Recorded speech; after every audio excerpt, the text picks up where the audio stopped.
Welcome to the 14th and last episode of our show, Pakistan, a hard country, where we delve into the complex realities of Pakistan through the lens of Anatol Lieven's thought-provoking book.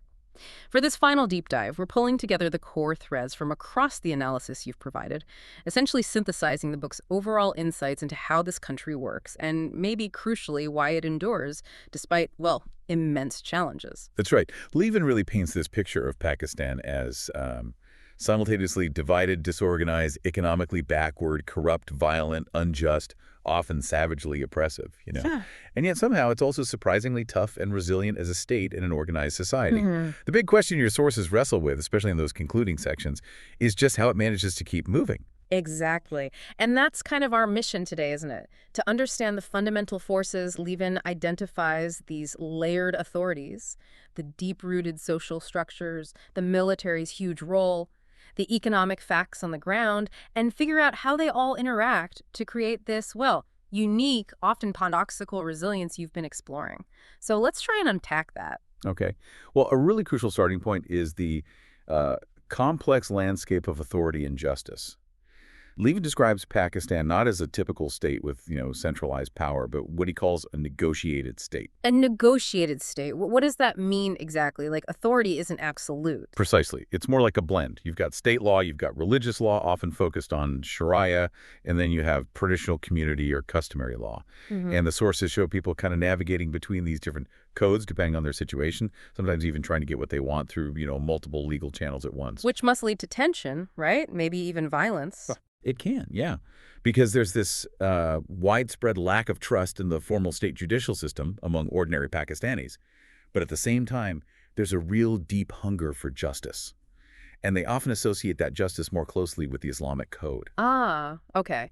That connects to the Imran Aslam quote you included, doesn't it? That people get justice because it's linked to Islam, part of daily life, unlike, say, electoral democracy, which feels distant. Exactly. It feels distant, maybe unrelated to their actual will. And this really comes through in traditional areas with systems like jirgas. Jirgas, right, the council. Yes, councils of elders are powerful figures. And they're shown making decisions, and sometimes, frankly, horrifying ones. The sources mention things like execution of women for so-called immorality, or giving away young girls as compensation to settle feuds. Carol. Or even, orders of gang rape as punishment, often carried out by dominant kinship groups. The Mukhtar Mai case is probably the most infamous example there. Wow, that's incredibly harsh. But the sources also suggest it's not always like that. There can be variations. Yes, absolutely. It's not monolithic. You see complexity. Like there's an example of one Sardar, a traditional tribal chief, who point blank refused to allow girls in compensation. Oh, interesting. Yeah, he preferred money instead. And apparently even pressured parents to agree to proper marriages if a couple had eloped. So even within these traditional systems, there are negotiations, different approaches. Okay, so how do these really deeply ingrained traditional systems, kinship networks, tribal structures, customary law, how do they actually interact with modern politics and state power? This is where it gets really interesting, seeing how Lieven pulls these threads together. Well, they're fundamentally intertwined. The book shows how these powerful feudal families, even if their wealth today comes from, say, urban property development or corruption from state jobs, not just land, they still adopt traditional manners. And they base their politics on patronage and protection, using those kinship groups for loyalty. Often the most powerful feudals get their clout not just from land, but from being chiefs of large tribes. So it sounds like it's less about just owning land and more about commanding loyalty through these old networks. Exactly that. Political support is built on these personal ties, these quid pro quo deals. Your sources have those great examples, like Mudassar supporting a politician. Why? Because he paid me. Right. And also because he is from the same Rajput Baradari kinship group as my family. It's direct. Or that description of people crowding the foreign minister's house. Yeah, Multan businessman describing this constant stream, asking for favors, anything from getting police to back off an arrest to securing state loans. That whole system, the patronage, relying on kinship, it just seems like it would create huge barriers to effective modern governance. Oh, it absolutely does. Technocratic governments, they really struggle with basic stuff like boosting state revenues or collecting agricultural tax, because the political power structure is controlled by the landed gentry, and they benefit from things staying as they are. Officials, politicians, they're all embedded in this system. They benefit from state jobs, from patronage networks, networks that as the book notes, were partly put in place by Bhutto after he nationalized industries. Which didn't work out well economically, right? No, it was pretty disastrous economically. But it did solidify state control over things like the bureaucracy and judiciary, kind of bending them to political will.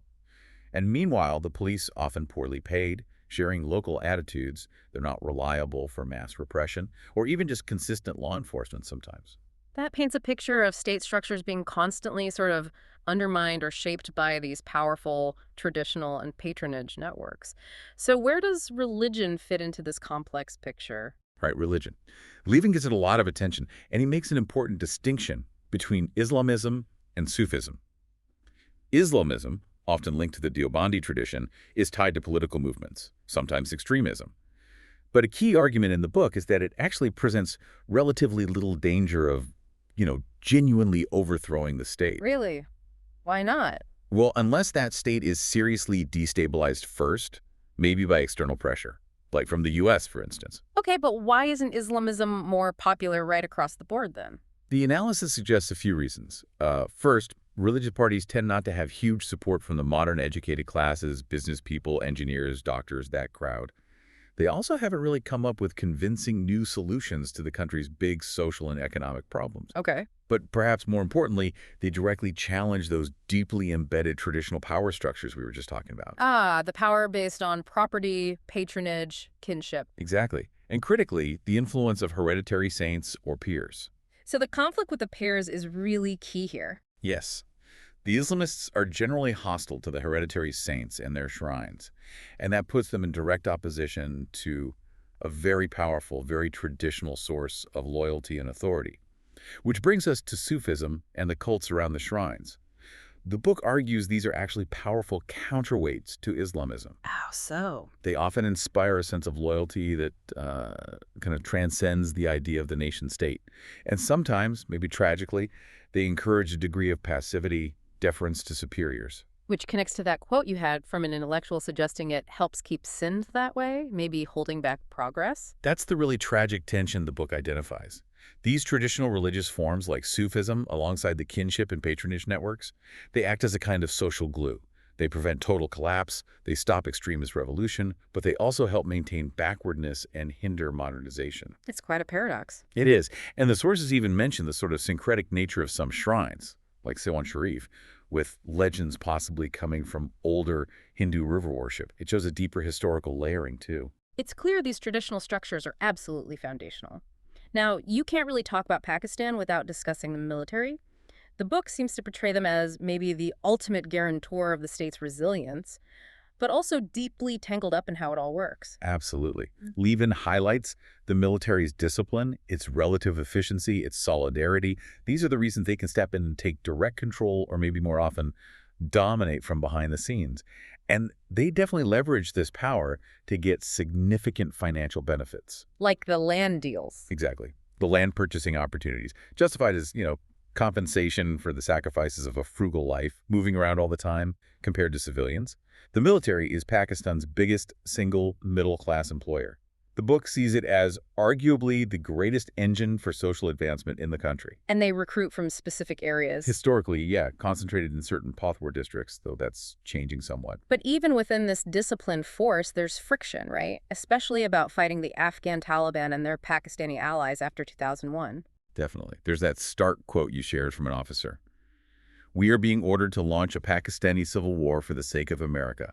Why should we commit suicide for you?" Wow. It really captures a deep distrust of U.S. policies. They feel the U.S. forced Pakistan into conflicts that have just brought continuous violence like 9/11s happening repeatedly in Pakistan, while the U.S. just kept blaming them. You hear real frustration from military figures about politicians making deals with militants and then turning around and blaming the army. They feel they lack political support, that hard-won gains get thrown away through weak negotiations. Given this deep distrust, the Army's central role, the internal tensions, it really raises that critical question a lot of outsiders ask. How secure are Pakistan's nuclear weapons? Right. Well, your sources offer a pretty reassuring perspective on this, actually. Lieven presents the nuclear arsenal as basically the most heavily defended things in the entire country, guarded by carefully screened men, vetted for extremist sympathies. They're not kept on hair-trigger alert. And the analysis suggests a majority might even be disassembled most of the time. There's that quote from an officer saying, "We are not going to cut off our own crown jewels and give them to terrorists." So the risk isn't really terrorists getting them. Not unless the state completely collapses, which seems unlikely according to this analysis.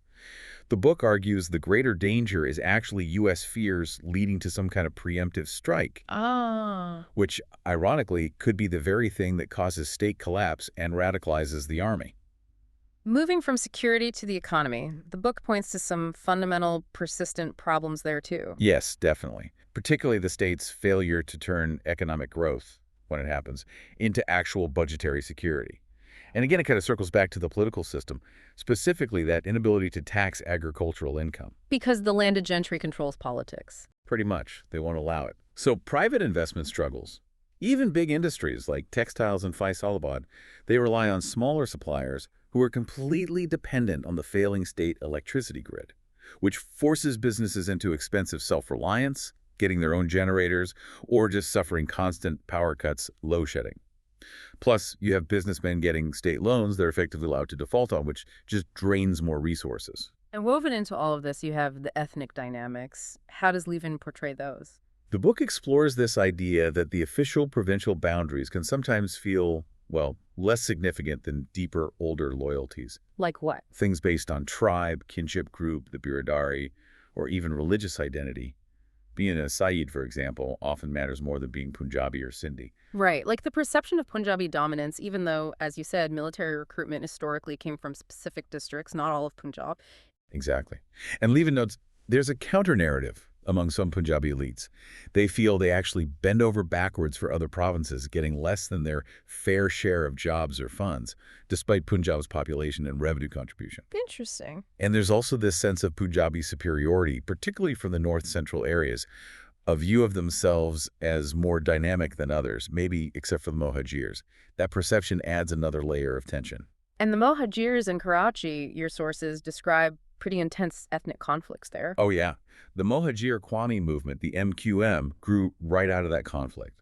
They used violence, but they also became deeply sort of co-opted by the state through deals and patronage. Eventually, they dropped their demand for a separate province. And they maintain unity. Impressively so, compared to other parties.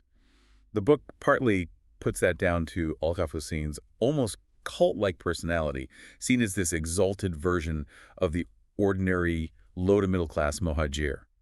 And despite Karachi's huge growth problems, their administration did get a reputation for actually delivering tangible things: roads, flyovers, sewage improvements, parks. But tensions remain, right? Particularly with the Pashtuns in Karachi. Absolutely. That conflict is fueled by cultural differences, Pashtun control over parts of the transport sector, often enforced violently, and just their growing numbers and land claims in the city.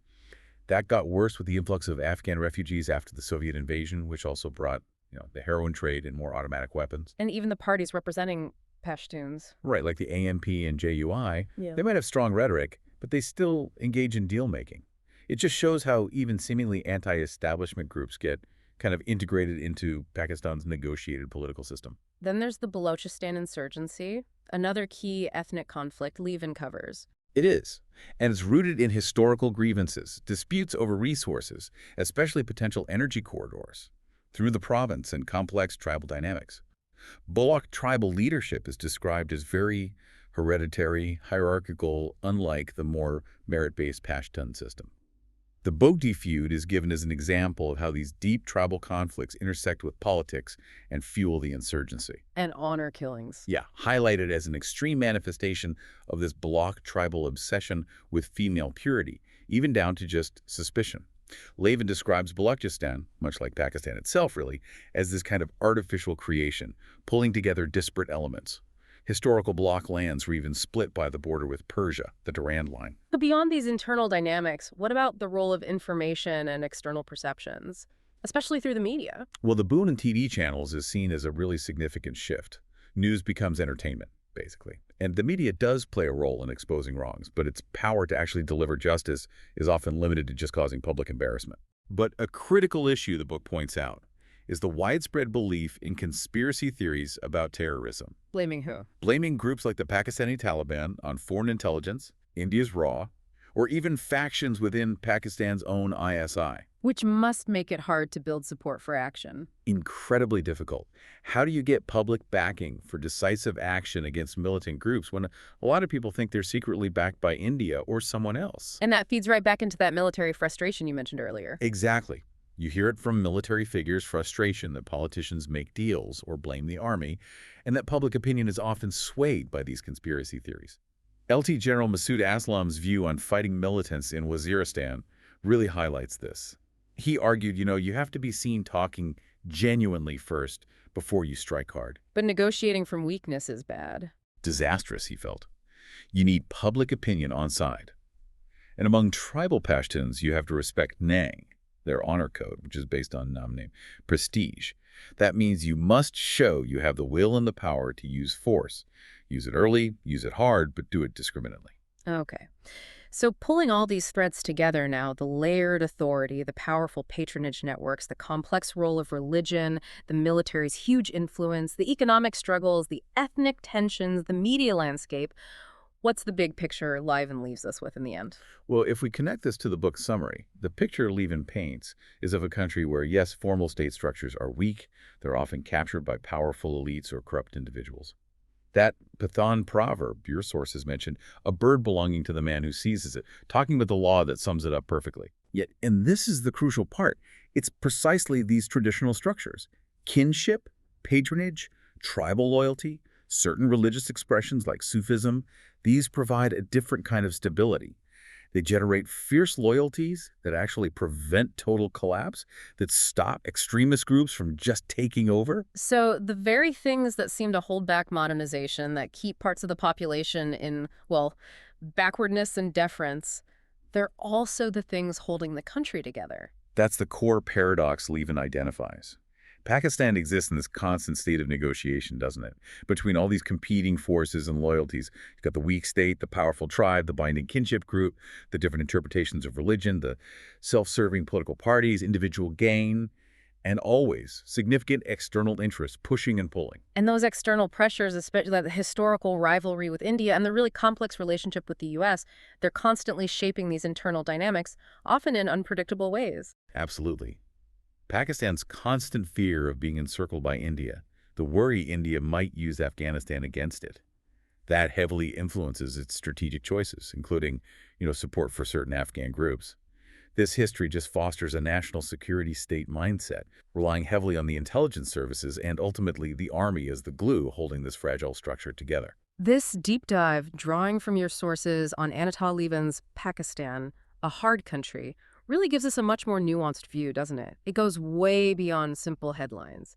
It shows a country that somehow endures, despite all this severe internal friction and external pressure, precisely because of this complex, often messy interplay of forces. The hard country that somehow, almost inexplicably, yet moves. It definitely challenges our easy assumptions about what statehood and governance even mean. It reveals a society where multiple layers of power and loyalty are operating all at once, and often, paradoxically, ensuring resilience while at the same time hindering development. It's quite something. It certainly leaves you with a lot to think about. Thinking about this hard country and the insights Lieven pulls together from your sources, what stands out most to you about how these layers of traditional and modern power shape Pakistan? And maybe, what does that suggest about how we understand resilience and governance in other complex societies grappling with similar kinds of tensions? Definitely something to mull over long after our deep dive concludes.